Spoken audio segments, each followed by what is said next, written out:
¿Qué tal? Buenos días a todos. En nombre del Grupo SBS les damos la bienvenida. Gracias por conectarse. En esta oportunidad vamos a, dentro de la línea de calls que venimos haciendo, vamos a hablar de un tema en particular, que son los portafolios de inversión, las carteras de inversión. Desde una óptica de probablemente los dos integrantes del equipo de Grupo SBS que están más abocados al diseño e implementación de carteras. Uno de ellos es Christian Brau, que es el Head Portfolio Manager de los fondos comunes de SBS, y Pablo Aro, que estuvimos hablando la semana pasada con él, que es Portfolio Advisor de SBS Trading, y está abocado al diseño, implementación y seguimiento de las carteras de la banca privada y de los diferentes segmentos de clientes que operan, digamos, dentro del grupo. Entonces, la visión de ellos dos combinada nos puede dar, digamos, mucho valor a la hora de pensar un portfolio, ya que, bueno, como sabemos, Christian maneja un portfolio corporativo enorme dentro de la familia de fondos del grupo, y también Pablo tiene un view sobre diferentes tipos de clientes y carteras dentro de la banca privada. Así que, bueno, les doy la bienvenida a ellos. Buen día, Cris. Buen día, Pablo. Buen día, Ari. Muchas gracias. Buen día, Ari. ¿Cómo andan? Bueno, gracias a ustedes. Carteras de inversión. Un tema que muchas veces los clientes nos preguntan a la hora de abordar la relación comercial con nosotros y de pensar un poco su vínculo de largo plazo con nuestros clientes y con el grupo.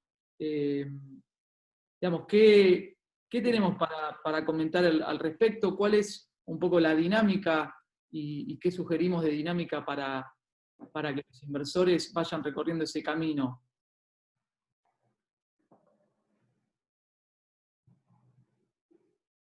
Bueno, en principio, cuando te saludé, no saludé al resto. Muchas gracias a todos por sumarse. Un poco la idea, como vos bien decías, es contar qué está de fondo, ¿no? O sea, qué está en la cocina de la armada de una cartera. Por supuesto, estoy seguro que después con las preguntas y respuestas vamos a terminar hablando un poco más, vamos a terminar cayendo en la actualidad, en algo más de reclamación puntual probablemente, y si no es así, creo que el proceso solo ya es valioso en sí mismo. Y en principio hay muchos puntos en parte de común entre lo que hacemos Pablo y lo que hacemos en los fondos. Obviamente lo que cambia después es el foco en qué nos basamos, pero les diría que el proceso es el mismo al final del día. Y van a ver que tanto Pablo como yo en todo momento vamos a seguir hablando de proceso, de método, porque es importantísimo tener eso en la cabeza fresco en todo momento, porque a veces, a ver, administrar un portafolio es un laburo, es una tarea que es diaria, es un continuo que se hace en todo momento, incluso en los fines de semana, porque los fines de semana salen noticias que afectan a las inversiones que uno tiene, y pensar en etapas se vuelve medio difuso, y es importante hacer ese esfuerzo, tratar de armar una disciplina que te permita tener la capacidad de incorporar información nueva al portfolio que ya está existente, o, como vamos a tratar de jugar un poco, información nueva que te diga una idea y que te dispare la necesidad de armar un nuevo tipo de portafolio. En el caso de los fondos, puntualmente, trato de pensar todo este proceso en estos grandes 4 pilares, pero como decía recién, van a ver que después cuando empezamos a discutir con Pablo, hay mucho de esto que es en común, que lo único que hace es cambiar un nombrecito, un objetivo, lo que fuese, pero el punto, el proceso del fondo es el mismo. Le diría que el paso número 1 al diseñar una cartera es entender cuál es el riesgo que uno quiere correr, ¿no? Desde el punto de vista de los fondos es pensar cuál es el riesgo macroeconómico que yo estoy tratando de capturar, macroeconómico, microeconómico, sectorial o de asset class, que yo estoy queriendo capturar con un fondo. Y esto tiene que ver con pensar que los fondos son productos puntuales, ¿no? Es decir, yo, por ejemplo, puedo tener un fondo que su objetivo es tratar de capturar el riesgo de deuda en pesos, de deuda en dólares, de equity, o la TAM, o el FX, como con el SBS Capital Plus actualmente. Después lo que va a suceder es que según si está de moda, si no está de moda, en el sentido, cuando digo moda me refiero a si tiene un racional de fondo más potente o menos potente, lo único que va a hacer es achicarse el tamaño del patrimonio para ir hacia otro tipo de activos, pero el fondo va a seguir tratando de capturar el mismo riesgo. Entonces el primer punto es tener claro qué es lo que yo estoy tratando de capturar con el fondo que estamos diseñando. Y obviamente pensar si, en el caso puntual de los fondos comunes de inversión argentina, la norma que nosotros tenemos que cumplir en base diaria nos permite capturar, ¿no? O sea, en general el primer límite que nos encontramos es el límite que nos da un reglamento de gestión tipo, que me va a permitir a mí saber si puedo o no puedo capturar ese riesgo, ¿no? O sea, les diría que el primer punto es eso, es identificar qué es lo que yo quiero, cuál es el objetivo final del producto que estamos diseñando. Después vamos a un segundo paso, que es el diseño de la cartera. Y a la hora de diseñar la cartera es pensar si nosotros tenemos o no tenemos los activos disponibles que nos permitan capturar ese riesgo. Una vez pensados esos grandes activos, hay que ver los activos puntuales, ¿no? Dentro de ese asset class, si existen, y si existen, cuáles son sus condiciones de riesgo, de retorno esperado, la liquidez, ¿no? Que es un riesgo más, por supuesto, especialmente cuando estamos hablando de productos de Argentina. Yo voy a tratar de ir ejemplificando y voy a tomar como pivote el SBS Capital Plus que mencioné recién, porque es una cartera que estamos todo el día discutiendo con clientes y mucho de ese proceso y mucha de esa discusión se concentra en esto. ¿Por qué? Porque, por ejemplo, cuando nosotros dijimos queremos capturar el FX oficial, bueno, tenemos dos grandes tipos de activos. Podemos hacerlo vía ONs de Berlín o podemos hacerlo vía sintéticos. Y después, el segundo paso fue sentarnos y pensar cuáles son los activos que están disponibles para cada uno de esos dos grandes caminos que podíamos elegir, cuáles eran las características y en función de eso fuimos moldeando esa cartera, tipo diseñar esa cartera pro forma. Nosotros, como ya todos saben, debíamos yendo por el camino de los sintéticos que tiene que ver básicamente con esos riesgos asociados que tiene el otro camino. Un mix. Pero conceptualmente y en términos teóricos hay que plantearse cuáles son los activos y cuáles son las características de esos activos, porque tal vez la idea es espectacular, pero no tenés de los activos que te permitan capturarla. O existen esos activos, pero son ineficientes, o tienen distintos grados de eficiencia.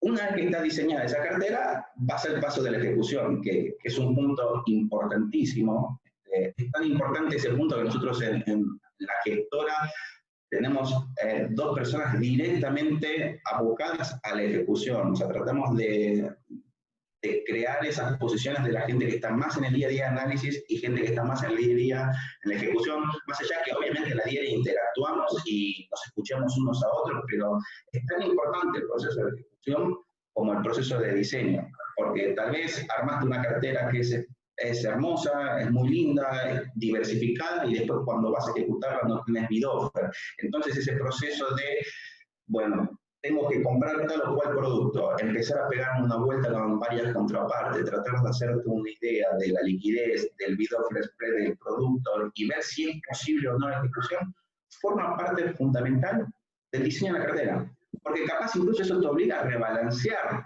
la idea inicial de antemano, antes de la ejecución.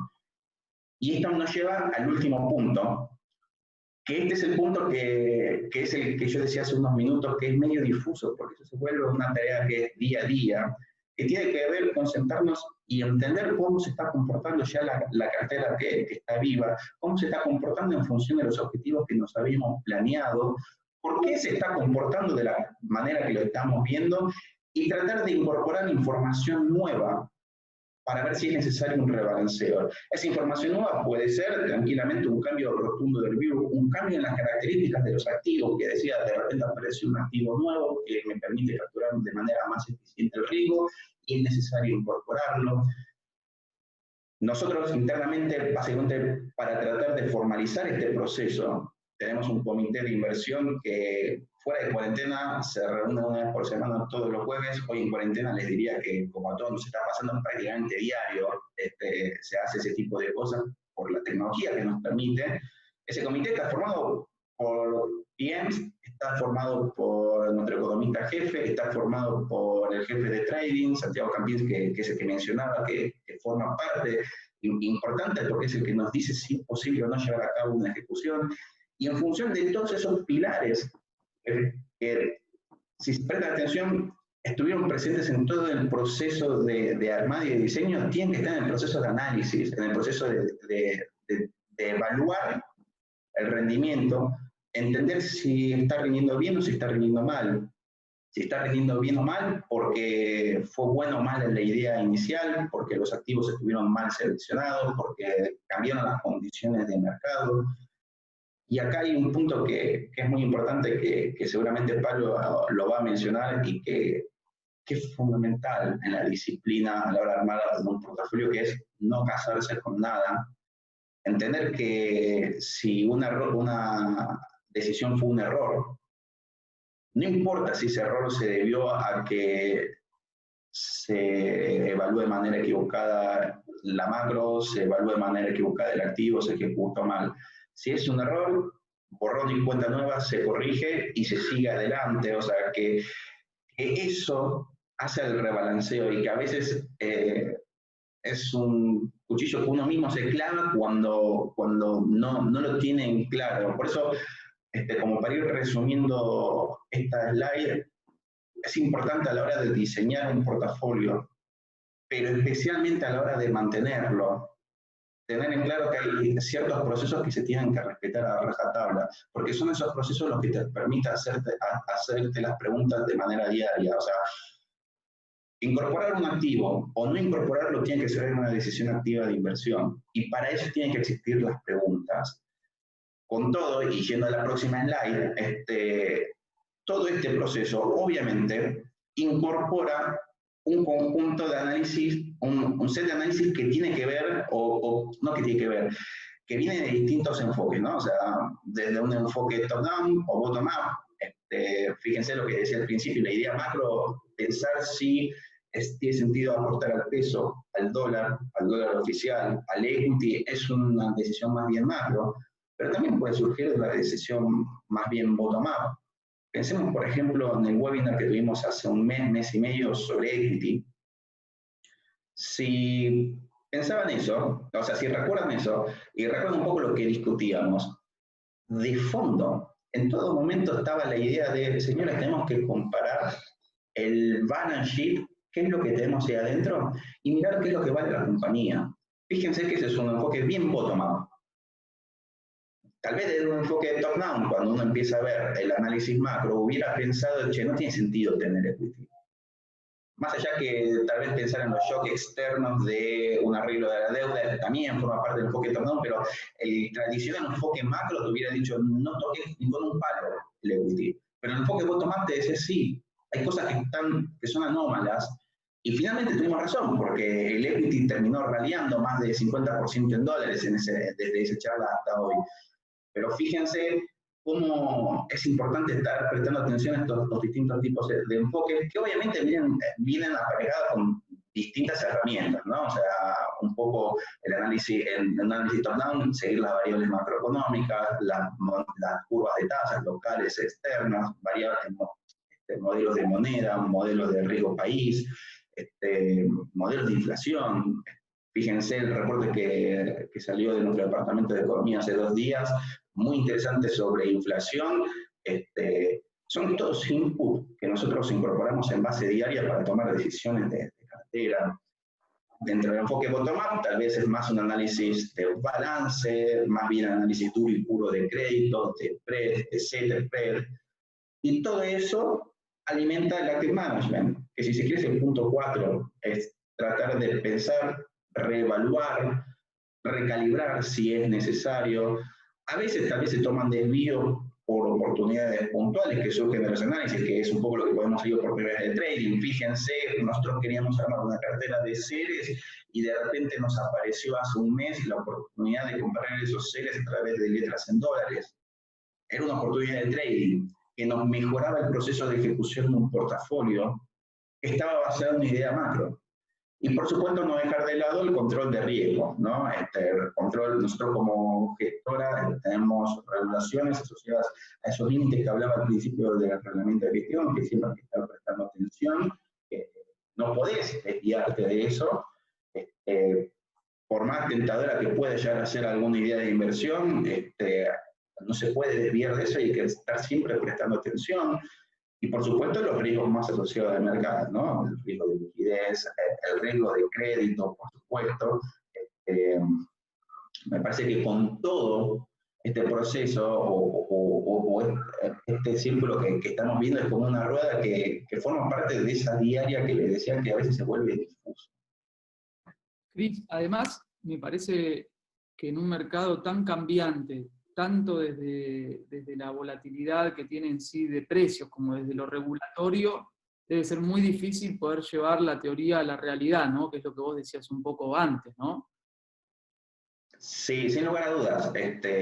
Sin lugar a dudas, es un problema importante, te diría, y que forma parte por eso estaba al principio, ¿no? A la hora de diseñar los portafolios. Yo puedo tener una muy buena idea macroeconómica, pero de repente los instrumentos no te lo permiten capturar, y es ahí donde se vuelve importante entender a los fondos como un producto más.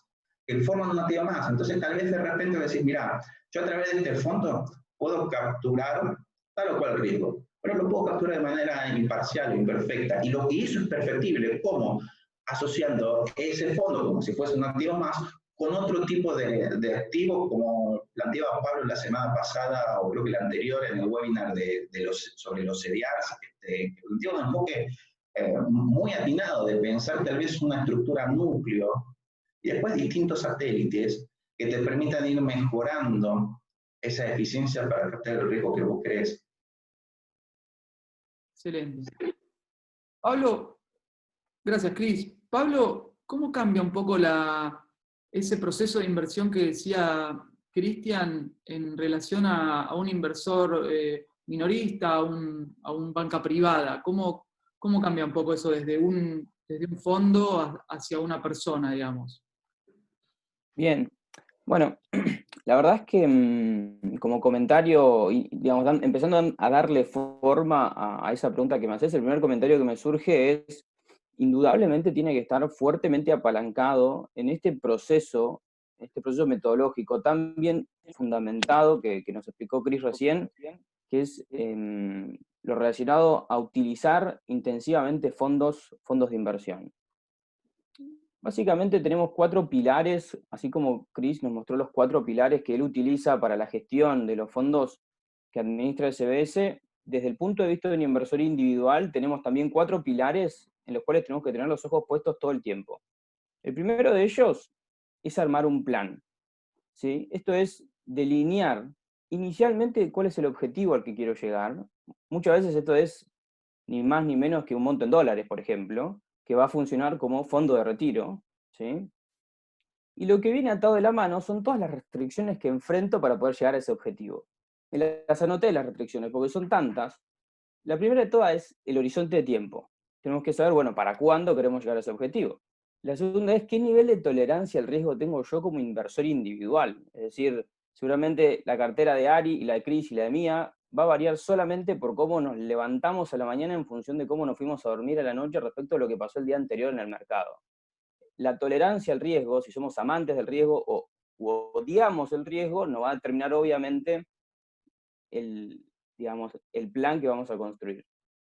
Después también es importante tener en cuenta cuál es nuestro patrimonio actual. Obviamente, si partimos de la fortuna de Warren Buffett, por ejemplo, y bueno, seguramente vamos a poder destinar un enorme porcentaje de nuestro capital a tomar riesgo, porque bueno, tenemos un colchón súper, digamos así, con que nos quede solo el 10% del patrimonio vamos a poder vivir varias vidas, digamos, ¿no? Y esto es un punto que lo exagero, pero me parece importante, porque muchas veces los inversores, cuando parten de un patrimonio chico, lo que quieren hacer es, bueno, no, tomemos todos los riesgos posibles, incrementemos el riesgo al máximo posible, porque de esa manera voy a lograr que mi patrimonio sea más grande. La lógica debería ser inversa. Luego tenemos Por supuesto, la capacidad de ahorro, porque eso, bueno, el flujo que nosotros seamos capaces de generar también nos va a determinar si hoy podemos tomar más o menos riesgo. Y por supuesto también la carga impositiva que enfrentamos, porque muchas veces ocurre que con nuestras inversiones también tenemos que trabajar para pagar impuestos. Y eso es un tema no menor. Luego, digamos, para finalizar el plan que estamos armando, ¿qué nos falta? Bueno, nos falta definir metas de ahorro anuales, por ejemplo, cómo vamos a distribuir los activos y qué tipo de método de rebalanceo vamos a tener, que es un poco lo que hablábamos recién con Chris. De la misma manera que lo implementan los fondos, nosotros vamos a tener que implementarlo a nivel de las carteras individuales. El siguiente punto es diversificar. Diversificar, lo escucharon millones de veces, bueno, acá va la millón uno. El primer punto que siempre se hace es, bueno, no hay que tener los huevos en la misma canasta, tenemos que diversificar entre sectores, regiones, distintas cuestiones. A eso le voy a agregar simplemente este comentario que es, en el 2008 el S&P cayó 37%, un número horrible, obviamente. Ese 37% surge un promedio ponderado, el S&P 500 son 500 compañías, cada una con su ponderación dentro del índice. Digamos, del total de esas 500 compañías, más de un tercio cayeron más de un 50% en el 2008. Y esas compañías, muchas de ellas eran previamente consideradas blue chips. ¿Esto qué nos quiere decir? Que la lógica implacable de los promedios es la que está detrás de la lógica de diversificar. Tener participación en los ganadores y los perdedores. Digamos, tener buena participación en los ganadores y mitigar la participación en los perdedores, quiero decir. El otro punto del cual no se habla tanto cuando hablamos de diversificar, y que a mí me gusta mucho mencionar, es el hecho de que el determinante número uno del retorno que nosotros vamos a tener en el portafolio es la ponderación que tengamos de acciones, de renta variable, de riesgo en la cartera. Ese es el determinante número uno. Es decir, si tenemos pocas acciones o poco riesgo dentro del portafolio, generar renta variable, digamos, hablamos de acciones, hablamos de CDRs. Bueno, lo que nos va a pasar es que no vamos a poder llegar al objetivo o vamos a tener que poner metas de ahorro inalcanzables para poder llegar a ese objetivo porque el retorno a la cartera va a ser bajo. Pero ese no es el único riesgo de no diversificar entre, digamos, acciones y bonos. Hay un riesgo adicional que es la inflación. Y por eso tengo un cuadro que creo que ilustra esto perfectamente, con la imagen ahí de una roca totalmente erosionada por el paso del tiempo. Bueno, eso pasa igual con el capital que no está administrado correctamente. Si nosotros dejamos que transcurran 20 años, no sé si ven el cursor, a una inflación como la que tenemos actualmente, 2%, lo que hoy vale $1 va a pasar a valer $1,50. Muchísimo más. Pasaron 20 años de 2% de inflación. Parece que nada, pero bueno, subió 50% de los precios. Nuestro portafolio no invertido, cash, vale $1. Es decir, compramos 33% menos de bienes. Y si lo invertimos en T-bills, eso no mejora mucho. Los T-bills rinden aproximadamente 1%, depende del plazo menos. Bueno, tendríamos 18% menos de bienes. Y esto es bajo un escenario en el cual tenemos solamente 2% de inflación. Imagínense si la inflación pasa del 2 al 3. O sea, eso realmente puede repercutir seriamente dentro de lo que es nuestra capacidad patrimonial. El siguiente punto, bueno, tiene que ver con la eficiencia impositiva. De esto, digamos, podemos hablar muchísimo, largo y tendido. Yo me quiero concentrar en 3 puntos, que son los siguientes. Los principales impuestos, obviamente, son ganancias y bienes personales. Sabemos seguramente todos que los bonos y las acciones argentinas están exentas de ambos, pero bueno, de pronto no podemos alocar, digamos, demasiado, o quizá inclusive nada, dependiendo de nuestro nivel de tolerancia al riesgo. Todos conocemos, bueno, los riesgos asociados. Pero hay 3 puntos que no quiero dejar de destacar, que son las obligaciones negociables, los fondos comunes de inversión y los CDRs. Vamos al primero. Hay obligaciones negociables de excelente perfil crediticio, estamos hablando de Aluar, de Tecpetrol, de Pan American Energy, que no pagan ni ganancias y no pagan tampoco la alícuota de bienes personales de activos del exterior, es decir, pagan la alícuota más baja. Estos son títulos que han demostrado su potencial, digamos, de buen perfil crediticio en la crisis reciente, si tenemos evidencia muy reciente de eso, y que, bueno, tienen rendimientos, digamos, atractivos, ¿no? Depende del momento en el que los compremos, 6, 7% es una tasa alcanzable. 5% tal vez si comprimen un poco más, pero bueno, de eso estamos hablando. Luego tenemos a los fondos comunes de inversión, en donde me quiero concentrar por un momento en el fondo LATAM, que es un fondo que, digamos, está exento de pagar ganancias, ¿sí? Y tiene activos internacionales. Entonces ahí podemos también mejorar la eficiencia impositiva. Es decir, en vez de armar una cartera de bonos de buen perfil crediticio a nivel internacional o un fondo del exterior, bueno, podemos tener un fondo local que replica eso con mejor eficiencia impositiva. Y con respecto al tema de los CDRs, bueno, ya lo conversamos hace 15 días, la realidad es que ahí tenemos una enorme ventana de oportunidad porque podemos tener la misma acción buqueada en el exterior, paga el 15 y buqueada acá localmente gratis. El último punto, y acá seguramente podemos hablar mucho, acá hay mucha tela para cortar, tiene que ver con la disciplina y la perspectiva de largo plazo. Básicamente lo que queremos decir con esto es atarnos al plan, mantener el rebalanceo que nos propusimos. Un rebalanceo como mínimo tiene que ser una vez por año o 2 veces por año. Y lo que tenemos que evitar es que los movimientos abruptos del mercado sean los que toman las decisiones por nosotros.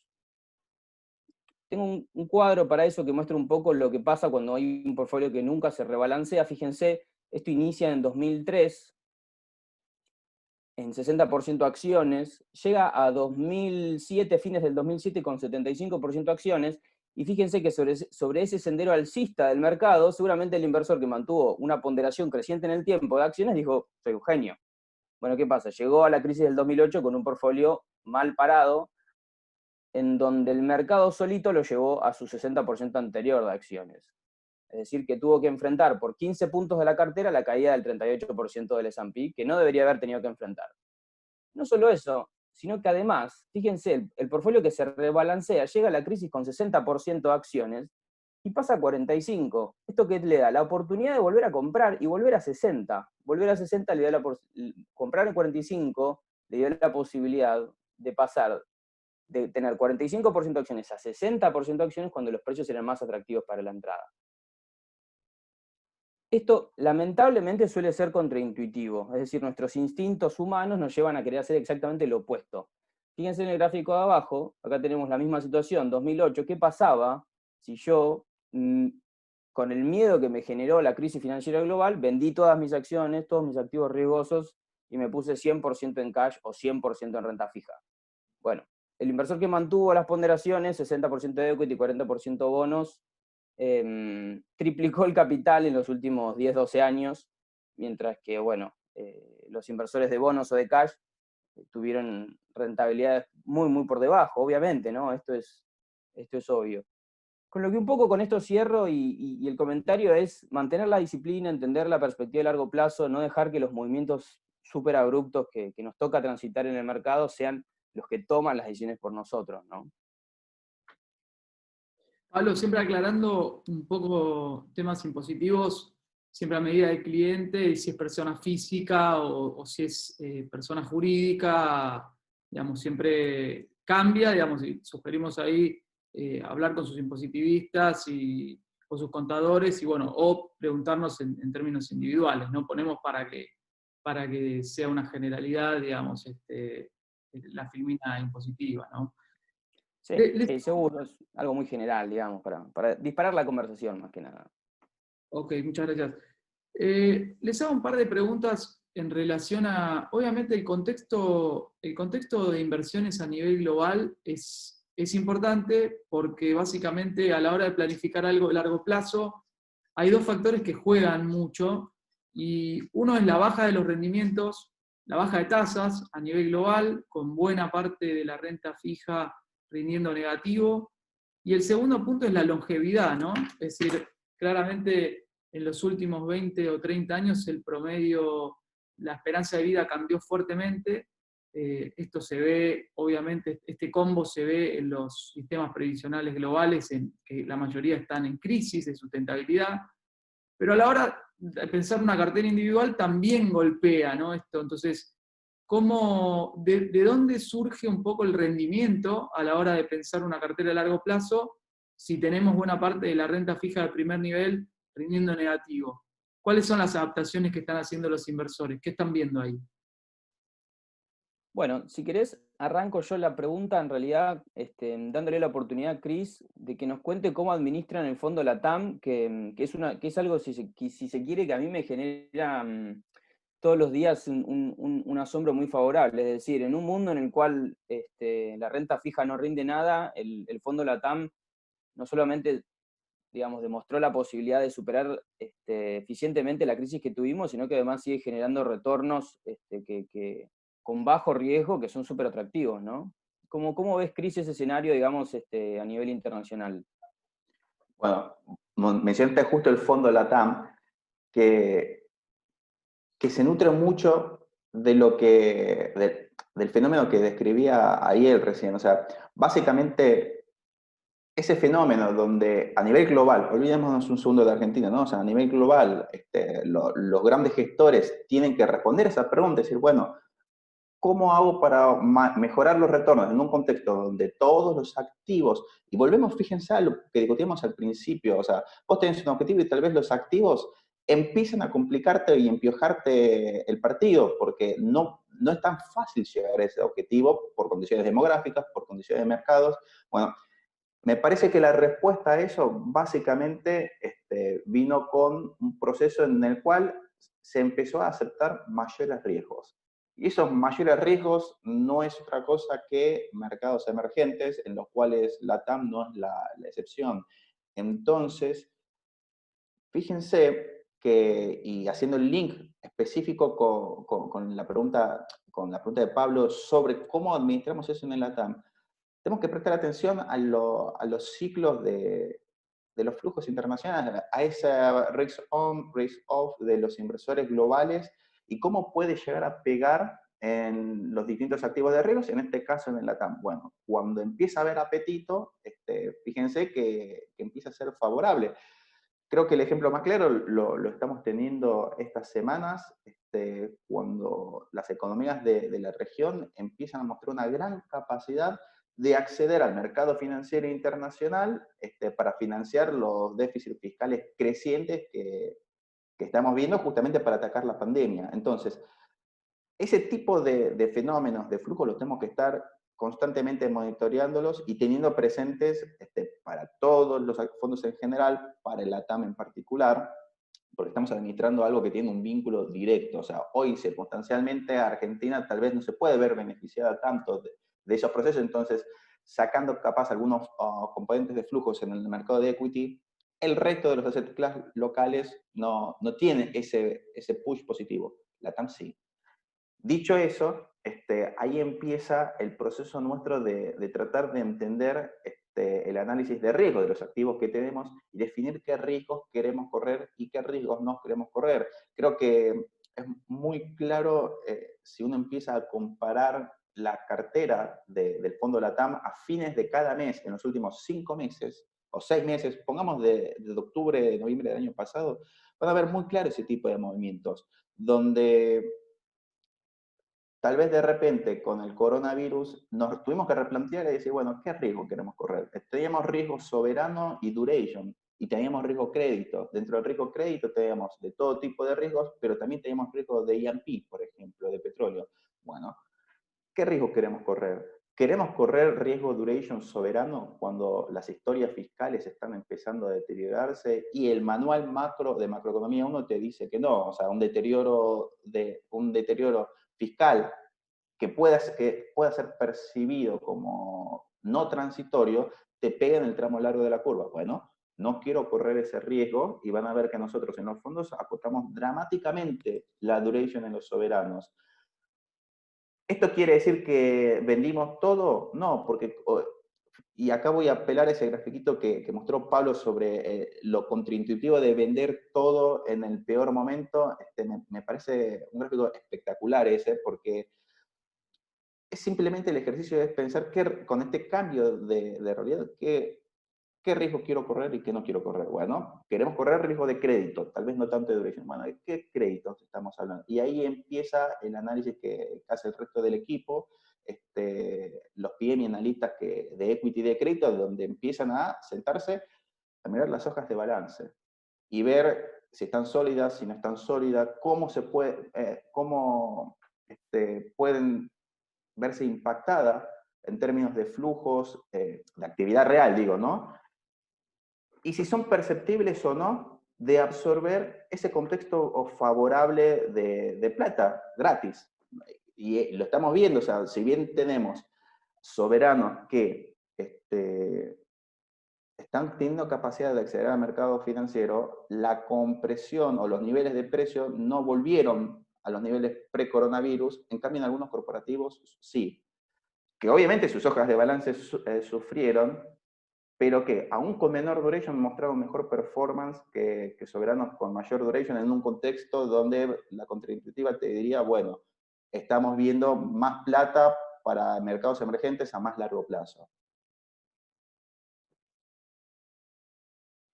Muy bueno, la verdad que, sí. la verdad que es realmente destacable. Nosotros ofrecemos con mucha comodidad y mucha tranquilidad nuestro fondo LATAM. Sabemos que es uno de los mejores de la industria y realmente los resultados así lo reflejan. Y bueno, esto es muy importante, la verdad, poder contar con toda esta información. Hay una pregunta que nos hacía Sari con respecto al tema de la longevidad. Sí, por supuesto que afecta. Ustedes saben que, bueno, normalmente lo que pasa con la medida en la que crece, digamos, la expectativa de vida es que a priori se supone que podríamos trabajar más años, y eso nos da la posibilidad de, si podemos trabajar más años, poder tomar hoy un poco más de riesgo, porque sabemos que por más años no vamos a tener que acudir a ese fondo de retiro. El siguiente punto que pasa con eso es que vamos a tener que tener un capital para financiar más años de vida. Bueno, eso también influye en la dirección de tomar más riesgo, básicamente. ¿Por qué? Porque, bueno, si tenemos que construir un portafolio que nos permita vivir durante X años, bueno, para llegar a esos X años, tal vez, para poder llegar a ese portafolio, quizás tengamos que tomar mayor riesgo para poder efectivamente, digamos, tener un buen plan de retiro que nos permita convivir con estas mayores expectativas de vida que hay hoy en día. Con lo cual, ese es un punto muy importante que tiene que formar parte del plan y que genera cambios generacionales, si querés. No es lo mismo realmente invertir hoy que invertir hace no sé, 2 décadas, digamos, ¿no? Y en eso quiero agregar el hecho de que, bueno, sin lugar a dudas, el activo estrella hoy, cuando hablamos de tomar riesgo en términos de renta variable, son las acciones tecnológicas, quizá con un foco americano, pero no exclusivamente, donde realmente hay compañías que son las que están con planes de expansión, con capacidad de crecimiento. Y cuando hablamos de eso, no solamente hablamos de las grandes Apple, Microsoft, etcétera, sino de toda la red de la cadena productiva, ¿no? Es decir, todas esas compañías que trabajan para, no sé, que hacen los chips, digamos, que componen los teléfonos, etcétera. No es solamente quedarnos con los nombres que aparecen en los dispositivos, digamos, sino que también hay que tener en cuenta que hay toda una gran red de compañías en las que podemos invertir.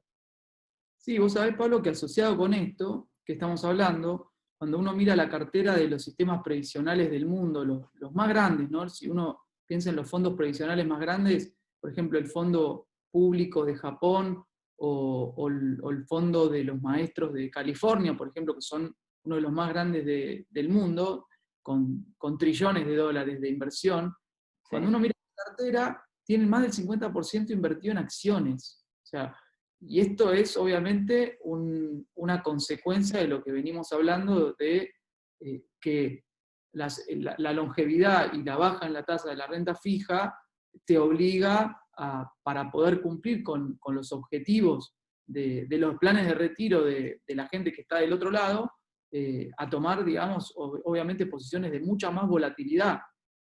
Si me preguntan a mí, digamos, de nuestra experiencia con los inversores locales, pensar en un porcentaje de ese estilo en acciones es de un inversor muy arriesgado. Claro. Sin embargo, lo estamos viendo lo ves con carteras que en el fondo, digamos, son conservadoras. Esta coyuntura cambió mucho la lógica de inversión, ¿no? Tal cual. También enfrentan los inversores sesgos, ¿no? A la hora, sesgos cognitivos, digamos, sesgos que nosotros desde el asesoramiento lo vemos todo el tiempo y lo vivimos también como inversores, y es muy interesante, ¿no? Porque, por ejemplo, un inversor tipo tiene un sesgo digamos, prefiere ganar poco en el corto plazo a ganar mucho en el largo plazo. Es como una ansiedad, digamos, a la toma de ganancias. Y nos pasa, digamos, ¿no? Eso de decir, bueno, Cristian hace 15 días, 15, 20 días decían en un call, che, vamos a entrar en acciones y de repente lo empezamos a medir y empieza a subir. Y la verdad es que uno va viendo esa evolución en dólares y dice, bueno, gané 10% en dólares, me quiero ir a mi casa, ¿no? Y bueno, ahí conviven inversores quizás más aplomados, que son los que te dicen, bueno, deja correr la ganancia, sabé dejar correr la ganancia, y otros que te dicen, mira, toca esa ganancia, realizala y vela. Claro. Bueno, ese es un primer sesgo, ¿no? El segundo es la aversión a las pérdidas, ¿no? Es decir, los inversores le dan más peso a una pérdida que a una ganancia de la misma cuantía. Es decir, hay miedo, digamos, a perder. Y por eso a veces, digamos, la decisión se ve sesgada. Y, che, ¿puedo perder en esto? Sí, podés perder. Bueno, entonces lo dejo de lado. Bueno, y quizás hubiera sido una muy buena inversión para su cartera. Del otro lado están los excesos de confianza, ¿no? Que tienen que ver con que uno sobreestima sus conocimientos. Y creo que esto hoy es clave en toda la oleada de información que uno ve en Twitter, ¿no? Uno lee Twitter y son todos Gordon Gekko, digamos. Todos tienen la información de la suba del día de hoy, la información de cuál es el mejor. Y creo que hoy más que nunca el exceso de información hace que este sesgo de confianza o también lo que también está muy asociado, que es el sesgo de confirmación, que es leer las noticias que a uno lo autoconvencen de la decisión de inversiones que va a tomar. Es decir, me gusta, no sé, la acción de Apple y empiezo a buscar que la gente tiene Apple, veo que todos tienen Apple en el subte, o veo que Apple está abriendo los locales, entonces empiezo a procesar la información de acuerdo a la decisión de inversión que yo estoy tomando. Todos esos sesgos, que hay más, digamos, pero estos son un poco los más importantes,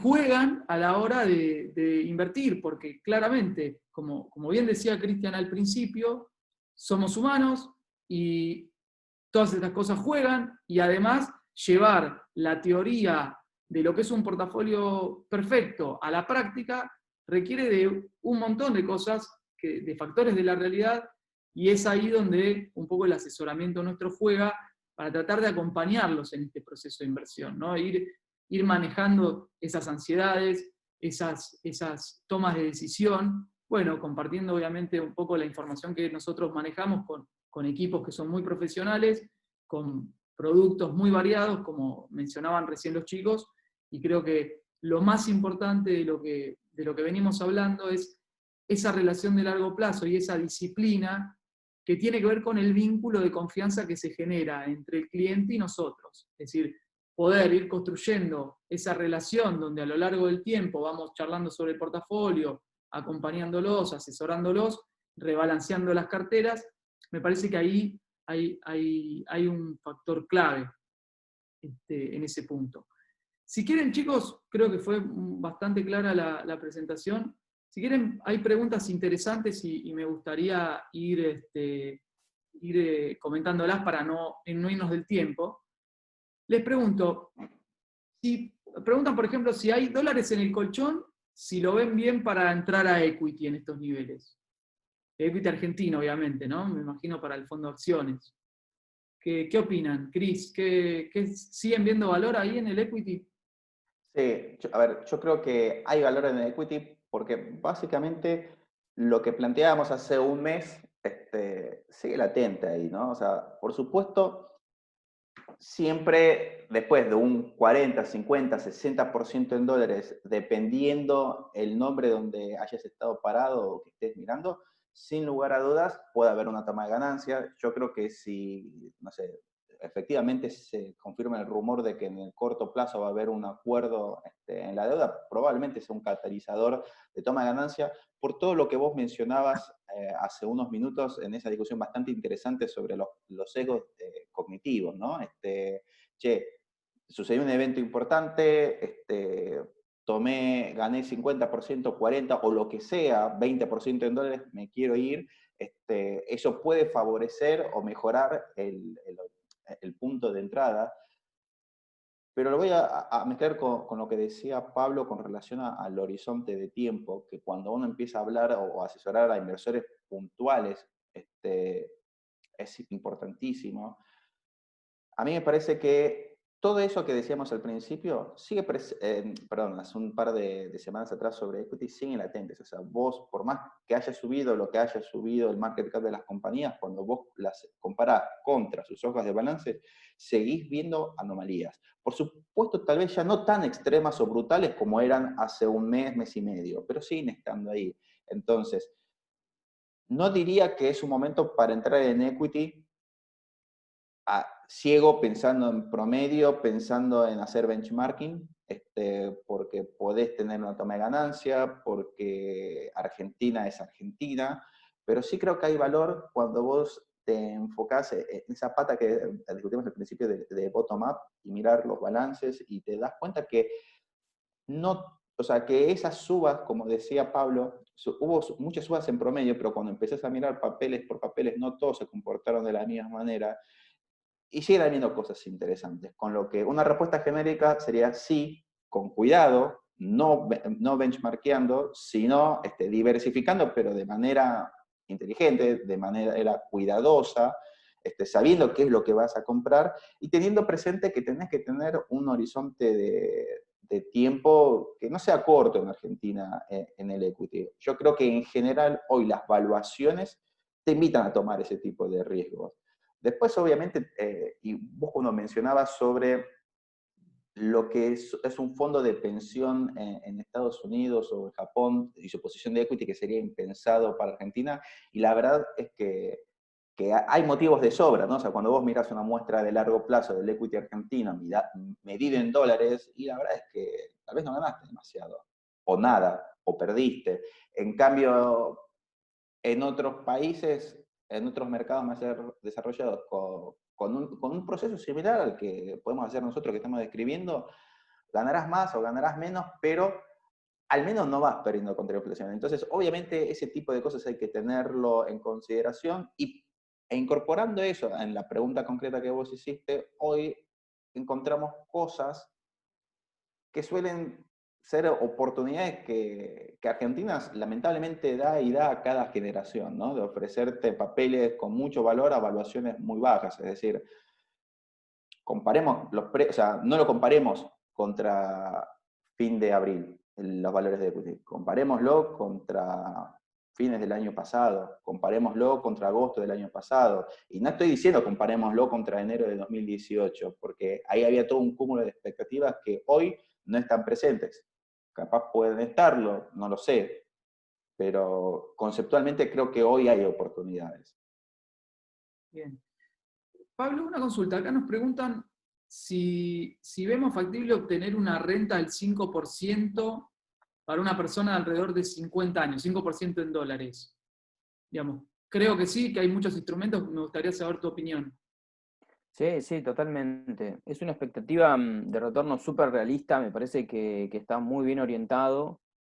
Quiero decir, muchas veces los inversores llegan y golpean nuestras puertas con expectativas de retorno del 20%, 25% en dólares, y ahí es donde se empiezan a generar las fricciones en los portafolios, porque para llegar a esos retornos, los riesgos que hay que tomar muchas veces son muy elevados.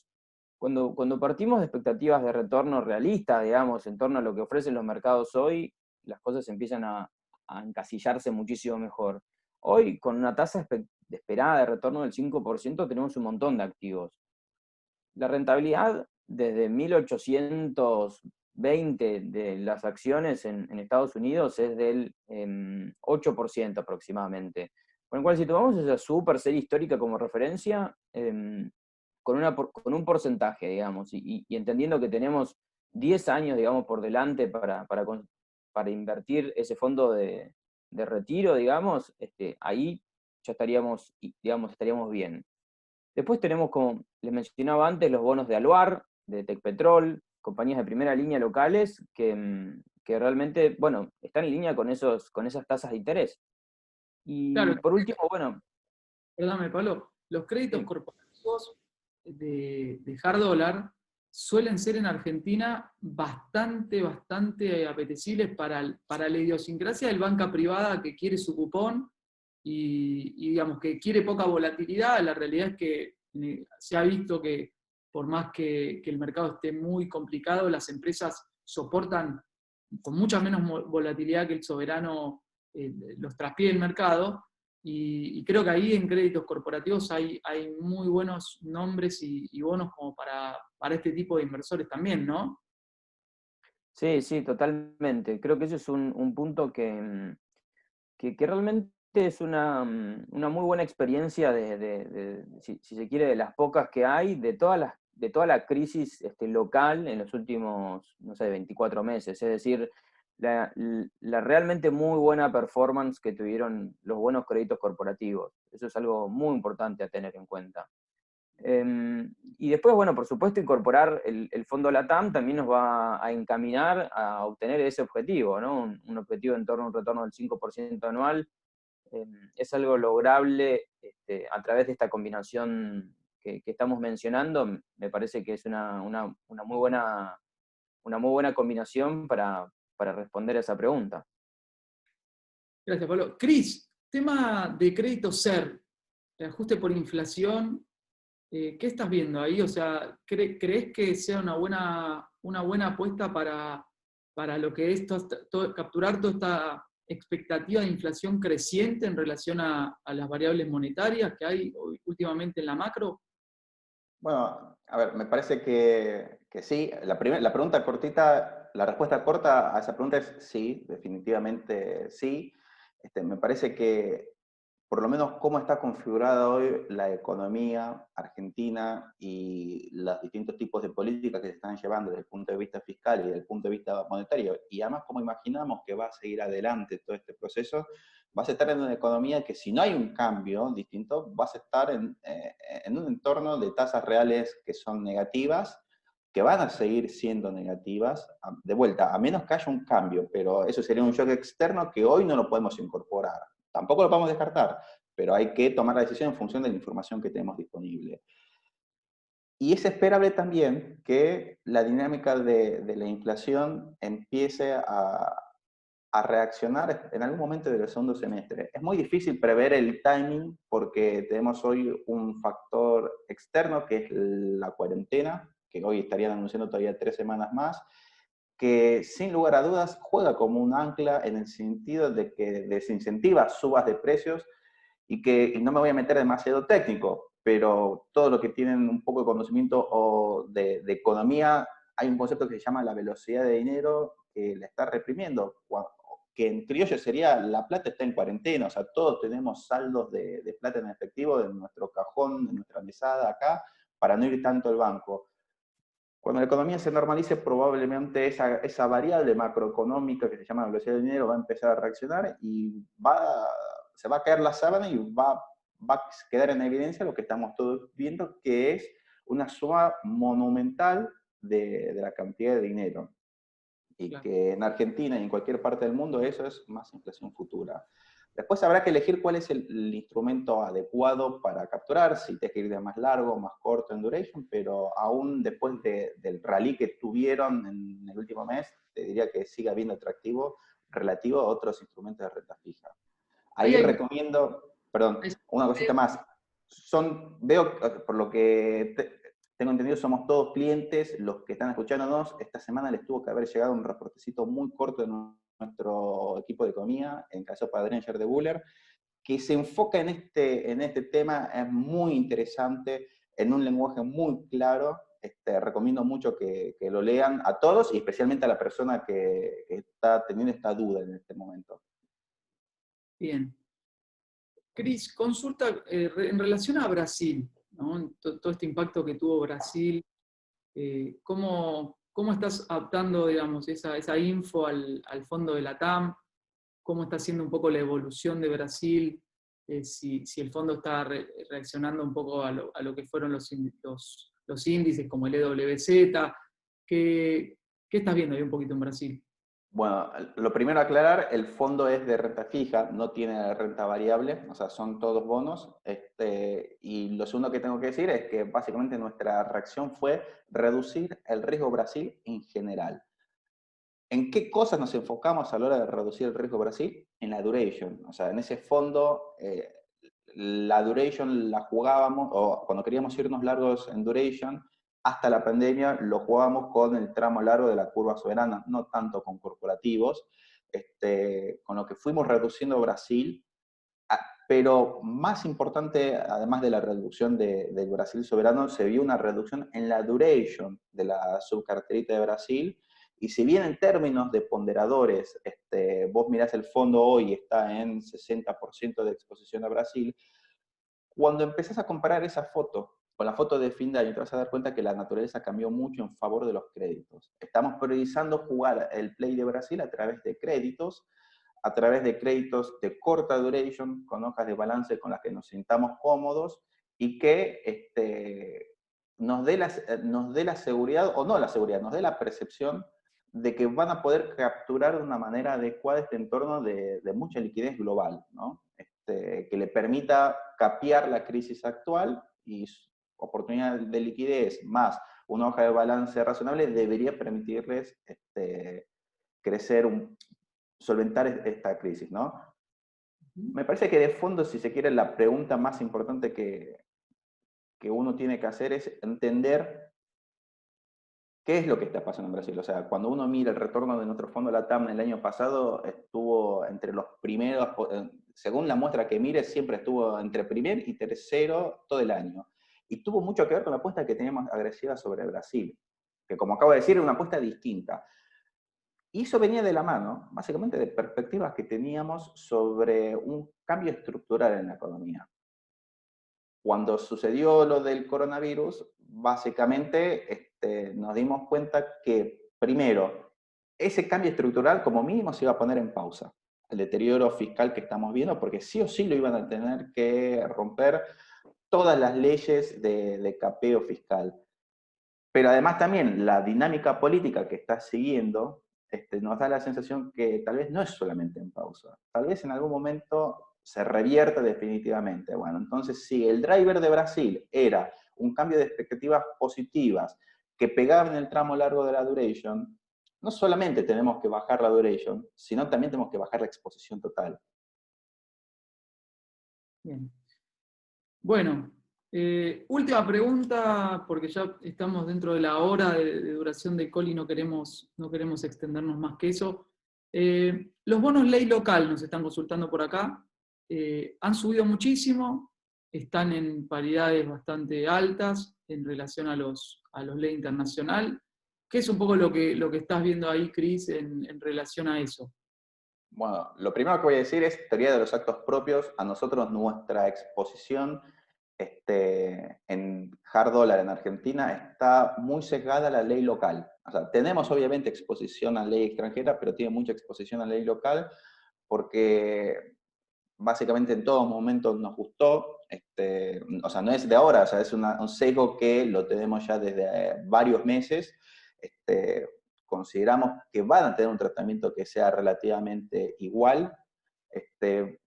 Lo que sucede, y acá voy a apelar a la palabra que tanto usamos con Pablo, que es el rebalanceo, hoy yo me preguntaría qué riesgos queremos correr, ¿no? Y también un poco lo habíamos discutido en la presentación sobre equity.